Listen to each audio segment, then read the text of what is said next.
You mentioned before and spoke about in your Devar Torah about how prayer doesn't offer us a magical solution to our problems, but that it does help us along the way. And I think that one way of connecting that even more closely to you and the themes of your portion is that, sure, you might have prayed, oh, I hope one day I could become a bar mitzvah, but instead you took action. Abraham, when he was offered the cave in which Sarah and the others, self-included, were buried, didn't just say, yeah, well, I'll accept it, thank you, Ephron the Hittite, for this gift, but he wanted to make sure that it was never taken away from his family, that it was always held sacred, and so he insisted on purchasing it. David didn't just die and say, well, you know what, my sons can fight it out, I don't really care who becomes king after me. But instead, he demonstrated concern for the future and took action and acceded to the, or I should say, fulfilled the promise that he had made to Bathsheba that her son Solomon would become king. And so you too then demonstrate that it takes action.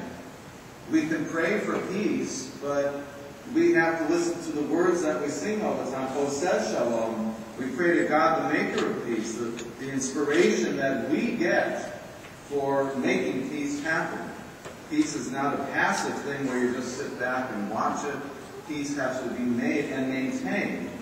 And so, Drew, today you have really demonstrated that prayer is good to inspire us and to bring out the potential that we have for taking action, for making a plan, for making sure that people know where we stand about issues, and getting everybody engaged in accomplishing something.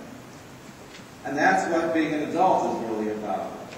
And whether you do become a rabbi one day, or whether you're a train engineer or a landscaper, whatever you do in life, it takes getting people to work together to make our world an even better place. And to do that, I know you have all the right tools, and you have the ability to bring people together. You obviously know how to make friends and to be part of a group successfully. And so we pray too today that all of your potential will be realized, and that as an adult, and now as a Jewish adult, that you will continue using all these gifts that you have to bring people together to accomplish that much more in the world, and to fix that which is broken, and to innovate and come up with new